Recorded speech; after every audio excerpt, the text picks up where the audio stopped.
but they're doing a lot of work at the front, and we know that these sprints are always going to be messy and a lot of movement down this peloton.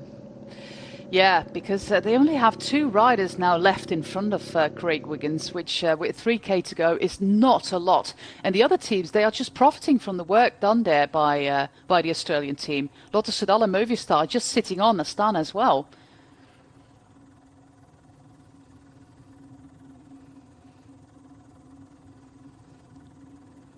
The final 3 kilometers in today's stage. It's been a rather uneventful affair with 3 leaders caught about 10 kilometers ago. It's the ARA team from Australia leading out their men. Craig Wiggins, the winner of stage 2. Of course, he wants to repeat that performance and preferably crossing the line in first place and not due to the relegation of somebody else. To have that picture for your Instagram feed. Everybody is upping the pace now. We have Reinhard van Janssen van Rensburg currently sandwiched between his teammates. So it might actually be Rudiger Selig doing the sprint today, Brian. He is in that 3rd position at the moment and not Janssen van Rensburg. Yeah, I think so. Riney got the opportunity for the couple sprint stages. He got 2 6th places, so possibly, they're kind of passing the baton over. But I think Alpes and De Koning have come up at the right time inside the kind of last 2 kilometres now. This big long straight before we hit the last kilometre, swing left, and you can see them on the right hand side.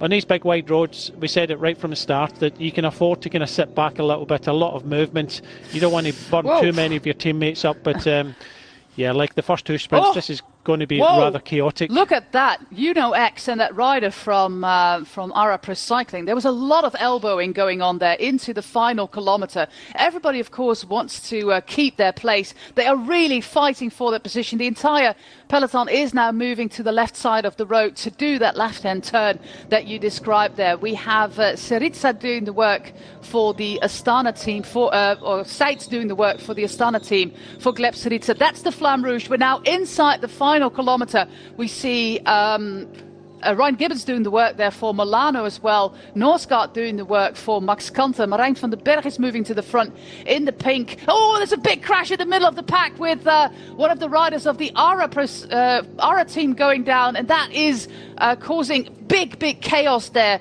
And only the first 10-15 riders are continuing for the finale. We do know that we do have that turn about 150 meters from the finish line, making things completely unpredictable. You can't see the finish line until 150 meters to go, but we have Reinhard Janssen van Rensburg leading out his teammate into that final few hundred meters. Great lead out there for the man from South Africa. We have Marechko as well sprinting for it for Alpes de Koning, and if we have the finish line, it would be very nice to see that it's actually, well, is it Marechko? Or is it the man? It is Marechko through the middle, but the man from Lotto Soudal, Rudiger Selig, was awfully close there. Yeah, another chaotic finish, no surprise there. ARA Pro Racing and X, they were just going completely full body check there.